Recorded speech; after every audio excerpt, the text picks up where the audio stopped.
If you have Gelli plates in your classroom, try doing image transfers with your advanced or intermediate classes. I recommend this project for that age level because this is finicky and your students might have to pivot if their image transfers don't turn out the way they planned, which they do a lot. But despite all of that, I think it's a really great lesson in letting go, going with the flow, and making changes on the fly. To do an image transfer, and the thing that has worked best for me with a successful image transfer is using a thin layer of dark acrylic paint and then pressing magazine images quickly into the paint. You want to press down enough to where every part of the image is touching the plate, but you want to pull it up quickly enough to where the paint isn't starting to dry. You need high contrast images for this. Black and white really are the best, but I've had success with color images as long as there is a lot of light and dark in the image. If you just have a gray image, it's not going to pick up on that gray tone. It needs to have the dark darks and the light lights. Once you get your images pressed into your plate, let that layer fully dry. And then I like to add a layer of acrylic paint on top to add color pops to the image. It just adds this really interesting look.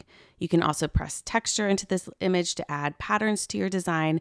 Have fun with it. Let this layer dry as well. And then once that's fully dry, you add your pickup layer. A solid color of paint. I normally just do white. I use a wide brush, paint a layer, lay my paper on top, press it down really, really well, and then I recommend letting this sit overnight. I was impatient with a print I did the other day. I pulled it up anyways, and I got a big chunk missing from the middle of it, and that's because I pulled it too early. Just let it sit overnight. If you're doing this with students, you can let them do this over the course of 2 class periods, maybe 3, have them find their images, do their image transfers on day 1. Day 2, they're adding their paint, let it dry. Hopefully during the class period. If not, they'll add that pickup layer on the 3rd day and then pull it on the 4th day. I think it's best to pair this project with another project, especially if you don't have enough plates, and just because there's a lot of downtime when you're waiting for paint layers to dry. When students pull their final print, sometimes it's exactly what they were hoping for, sometimes it's better, and sometimes they kind of look terrible.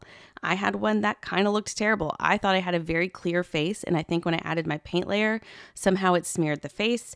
This is very unpredictable. So encourage those students who didn't have successful transfers to add on top.